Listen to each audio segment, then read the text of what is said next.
All right, guys, what is up?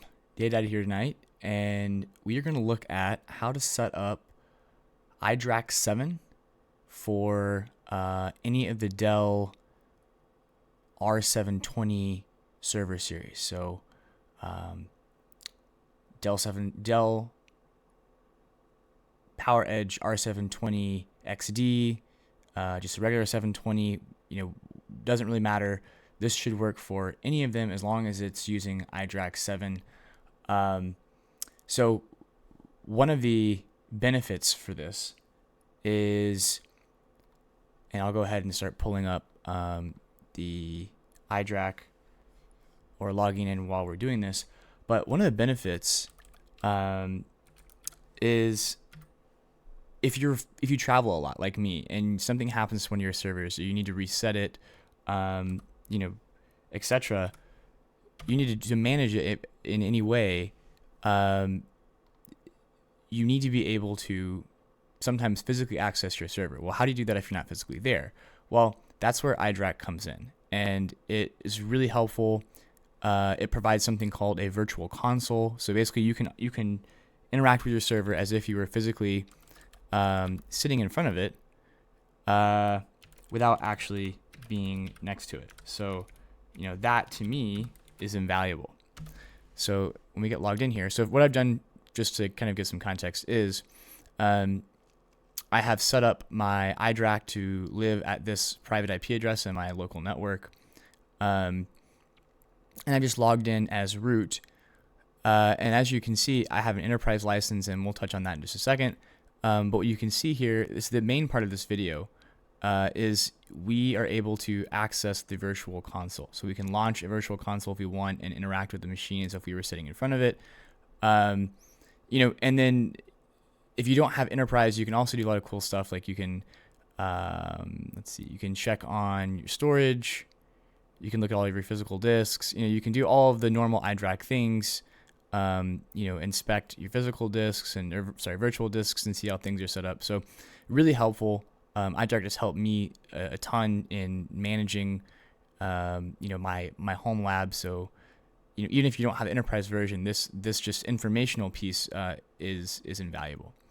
But let's say that you're having issues, right? And you need to you're away, and you need to do something at your server. Maybe you're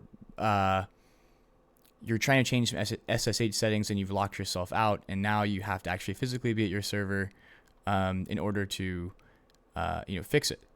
So if you're traveling, well, you'd be more or less screwed unless you can call a friend to kind of come over and help you.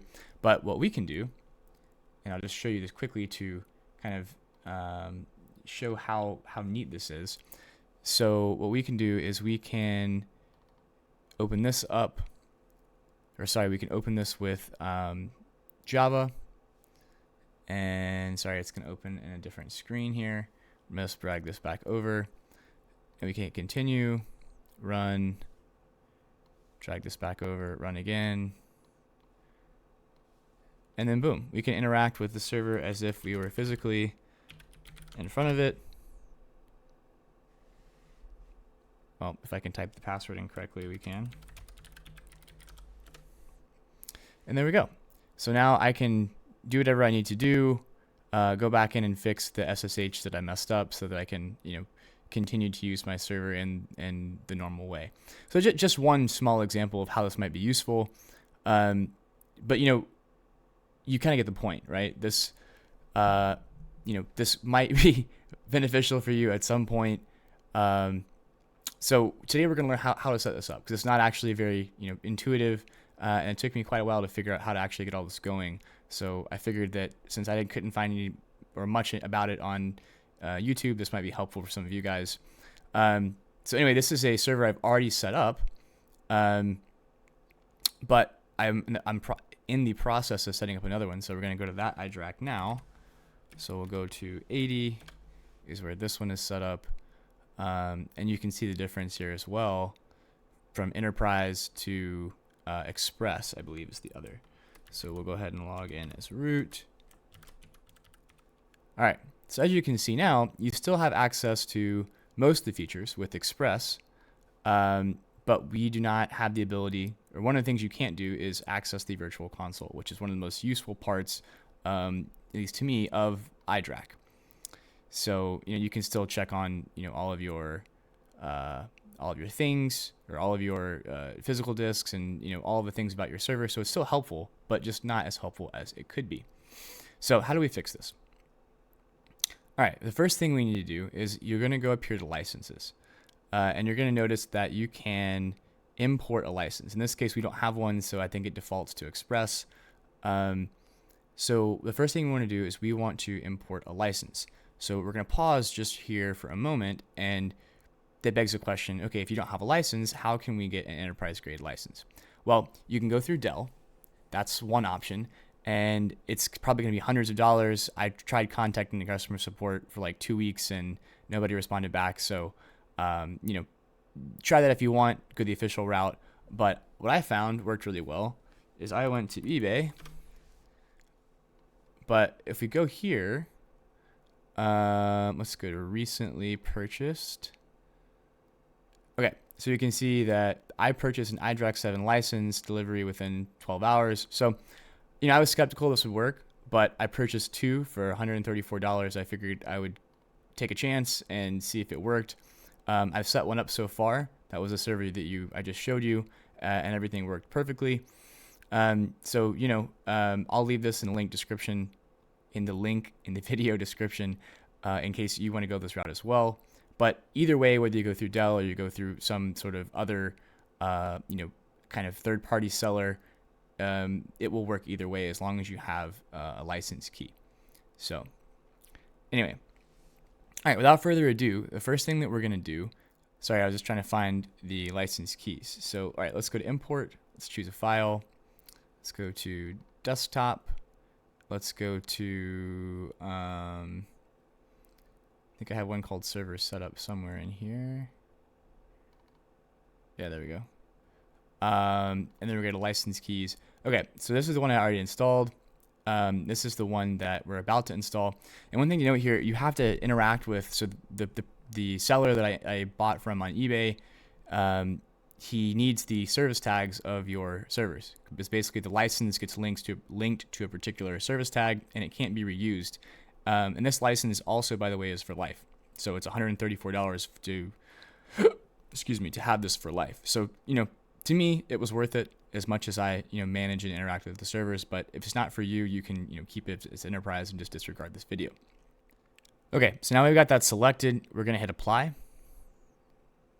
All right, cool. And you should see the license was successfully imported. And you may be thinking, hey, why is it still saying Express? Well, you have to log out and then log back in. And you can see already it's changed to enterprise. So we should be able to log back in. We're enterprise, and we should see the virtual console appear and be accessible. Excellent. So there we go. So that's the first step. We have to actually be able to have access to this feature within iDRAC. And just as another note, the license keys are just XML files. So, with the key and a bunch of metadata. So I was going to show you, but I'm just not sure what the security risks might be there, and one of them has my plain text password. So, anyway, just wanted you to know that it basically is just a XML file with metadata and a key. So, and nothing super special. And if it doesn't work as an XML, you might try. One of the suggestions was turning it into a text file. So apparently both of those are recognized when you import these keys. So just another note there. Okay. So now let's keep on moving. And the next thing we want to do is you want to grab the IDrac Service Module. So what we want to do is go to Dell's website. It's the 4.1 model. I'm trying to tell you guys the exact one that or how to find the exact one that I was using. There you go, this one here. So there you go. And you can download either of these. I downloaded this GNU zip file, so just hit that download button. You know what, let's just go ahead and do this on the server. So this is going to be, by the way, this is on the server side. So we're going to install the iDRAC Service Module on the server side. So let's go ahead and SSH in here. All right, so now we're in the server. I'm just going to, so let's go ahead and download this. Okay. All right, so this is the one I downloaded earlier. And we'll just go ahead and copy as path.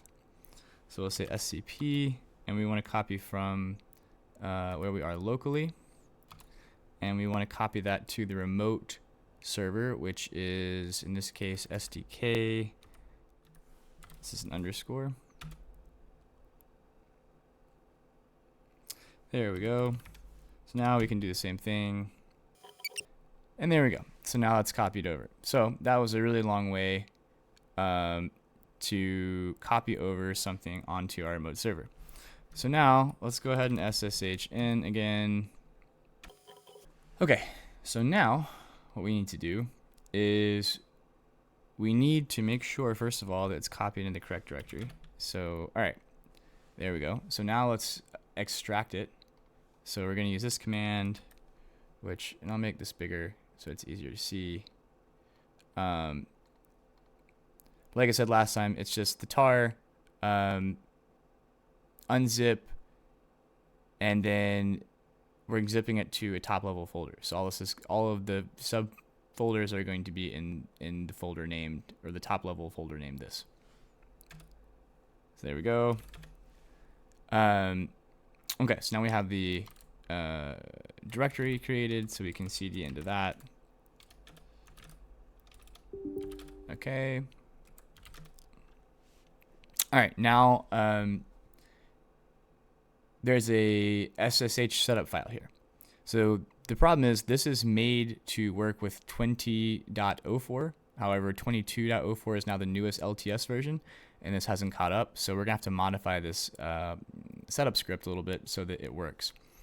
So what you can do is you can use this command I'm about to paste in here for you if you want, and this will just go ahead and modify the part of the script that you need, or so I'll just pause for a second so you guys can copy that. Or what you can do is you can open the setup file.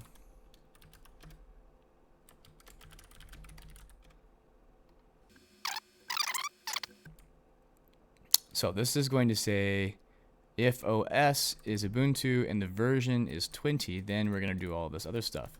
So there really isn't any difference between whether it's 22 or 20, to be honest with you. So what we're going to do is we're going to just go ahead and change that to 22.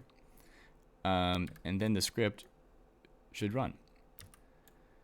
So there we go. The next thing we need to do is there's some missing packages, so we got to fix those. So the missing package is called libcrypto.so.111, and this is something that was old and part of the libSSL library. So what we're gonna do is we're gonna go find it, and we're gonna go download that particular file. Man, sorry guys, turn that down. There we go. So the easiest way, and I'll show you the simpler way in just a moment, but the easiest way to do this, and because the reason I'm showing you this is it might change. This is a website we're about to go to for all of Debian packages. So what we want to do is we want to go here, and then we want to search for libSSL. So keyword, and then we'll search, we'll search for libSSL. And there we go. So you notice that there's not the package that we're looking for, but there is libSSL3. So if we click on this, you'll start looking around and you'll say, okay, this is kind of what I want. And you'll see similar packages here. So if you notice, this is libSSL 1.1. This is what we want. So if we click on this, this will finally take us to libSSL 1.1, which is what we want. And then we're going to go to bullseye old stable. Let's go and click on this. Here, these are all of the different pools that you can use, or I guess different different places you can download them from. So what you're going to do is you're going to select one of these, and you're going to build out a file path. So it's going to be this plus this plus this, and the end is going to look like this long scary string I'm about to show you. So here we go. I'm going to paste this in. All right, so wget http, this basically the first part of the domain, and then the Debian or /Debian, and then pool main o OpenSSL. So as you can see, pool main o OpenSSL, and then finally the specific package that we are interested in up here. So that's actually what we want. So anyway, if we add all that together and then we execute this wget command, it will download the package that we actually want. So, all right. So cool. Now we have this. And next thing we need to do is we need to use the dpkg command to install it. So we'll go ahead and install that guy. And then finally, the last thing we need to do is run the setup script. So now everything should be fixed, and we should be able to run the setup script. So let's go ahead and run that.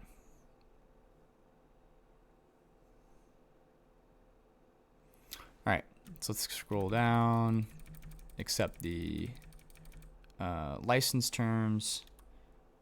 So yes. Okay. And now it asks us available feature options. So, you can select whatever of these you would like. I am just going to select all the features because I don't really care. I would like all of them. So if we enter 10, it will reselect all of the options. And then we can hit I, and it will install the selected features. So we'll enter I. So you can select also whatever port number that you would like, but I'm just going to use the default. And then do we want to start the services? And yes, I do.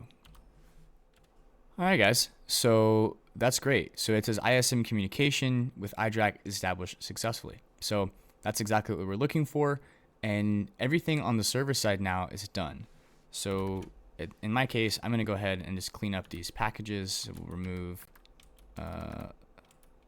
well, actually, let's just go ahead and cd out, and then let's remove om blah blah blah blah. Okay, and then we'll also remove the directory, so don't really need that anymore. Sorry, remove recursively.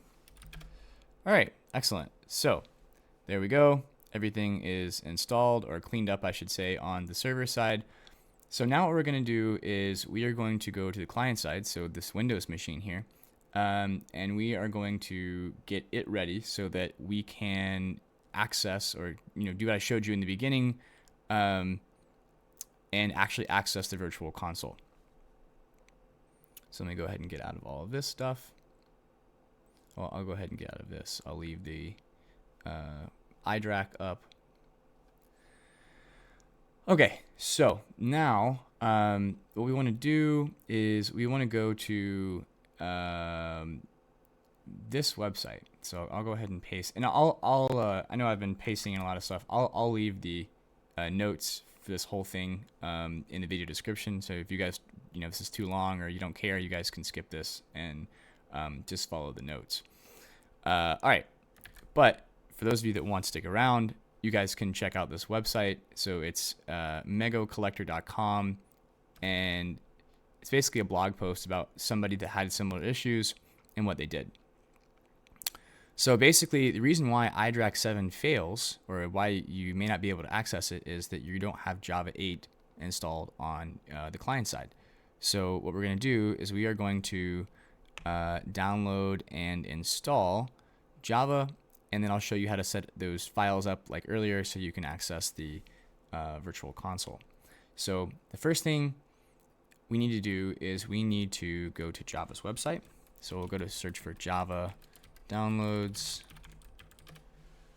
Okay. And then what we're going to do here is we are going to go to Java 8. And if we keep scrolling down, we'll see Java 8. And then we'll see, for whatever your flavor is. So in my case, it's Windows.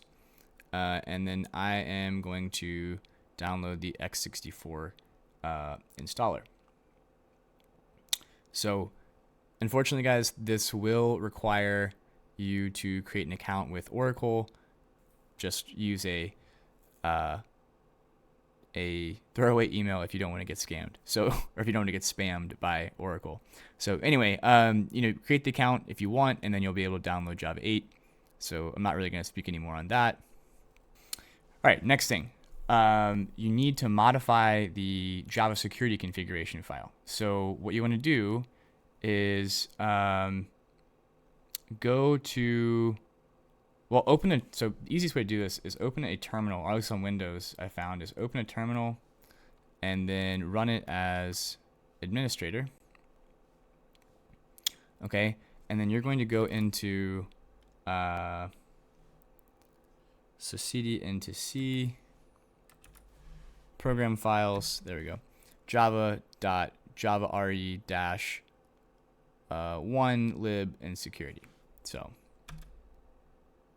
oh, sorry, my bad, guys. You gotta include since you have a space here in program files, you gotta include, there you go. All right, so what we want to do here is we want to go to this, I believe it is the security, java.security. There you go. So we're going to say notepad Java security, and that's going to open this guy up. So otherwise, if you don't open it as administrator, it's not going to let you edit it. So this is just the easiest way, quickest way I found to do it. So what you need to do is you need to Control F, and we're going to look for, RC4. RC4. There we go. And as you can see in my file right here, this has the OG, so this is what it was before, and this is what we're going to change it to. So this whole thing we're going to keep exactly the same, except we're going to remove RC4. That seems to be the culprit. So go ahead and make that change, save this file, and then you can go ahead and exit out. All right, and then the last thing that we want to do, guys, is we want to come down here and we're going to go to the Java control panel. So the way you can do that is you can search for configure Java. And we can go in here to the security tab, and then you can enter, so hit edit site, and then it's going to pull up this, and then make sure you type https://0.0.0.0, and this is just going to basically give you the ability to access the site from any IP address. So that's pretty much it there. And then you click OK to save, and then OK, and then boom. So that's all there is to it on the Java settings. And then what we want to do is going to go exit out of all that. Go ahead and exit out of this. Finally, we're going to come back over here into our iDRAC, and then we're going to hit launch. And then you notice it's going to have this weird viewer file called JNLP.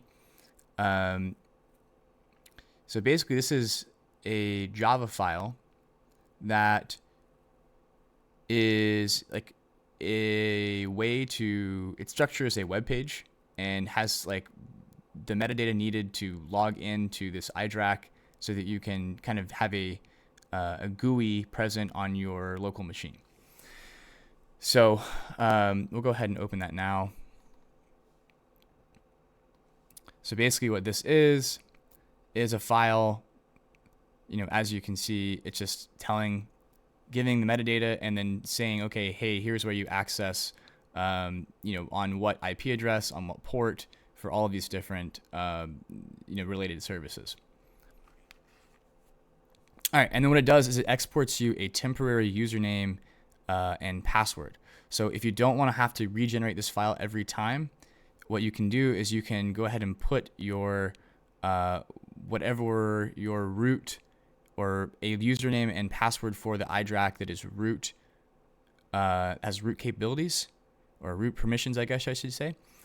So basically it would be root or whatever, and then whatever your password is.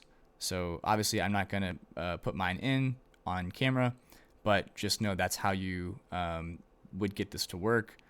And then once you do, so I'm going to go ahead and do a couple things, but so we can actually test this. But this is the gist, guys. Just replace these two things. You should be able to access it. And then in case you don't know how to set these things up, there we go. All right. So in case you don't know, what you can do is you can set yourself up another user with unique permissions, or you can just use your root, whichever you prefer. I have basically one that stays as root for doing things like this, and then one that's a read only, just so that just kind of a separation of permissions there. But you can set it up however you would like. This is just how I tend to do things. So I'm going to go ahead and add the file, or update the file with my personal information, and then we'll come right back. All right, guys, I went ahead and added the user root level permissions user and password to the viewer file. I also changed it with the service tag associated with last four of the service tag associated with this particular server, just so I can keep track of things. So what we're going to do now is we're going to right click on this viewer, and then we're going to see open with, and this is the Java web launcher that we basically just installed with Java 8, or as a part of Java 8, and we can open it, and you're going to get this message. Do you want to continue? Yes. So this should look familiar as in the first part of the video. We're going to run. And then connection to AD is untrusted. Are you sure? Yes, we're sure. And then boom, we are now logged in, or at our server where we can log in. And then boom, there you go, guys. You are now able to access and interact with your server as if you were in front of it. So that's pretty much it, guys. This has been a pretty long video already. So I do apologize. I'll try to clean it up a little bit when I edit it. One last thing I do want to go over is I'm going to paste. So this is the instructions, or these are the instructions that I kind of followed and wrote up. So I'll post these in the video description. So in case you don't want to listen to this 40-minute video, you can try to follow these, and hopefully that should be enough to get you where you need to go. So anyway, guys, thanks again for watching. I hope this video was helpful, and I will see you in the next one. All right, guys, brief reminder here. If you enjoyed the content, please consider giving me a like and a subscribe so I can continue to grow and produce better and better content for you. If you really enjoyed the content, you might even consider buying me a coffee, and the link for how to do that will be in the video description below. If nothing else, please just give me some feedback in the comments and let me know how I'm doing, if anything's unclear, or if there's anything that I can improve on. Thank you again, guys, and have a great rest of your day. Bye-bye.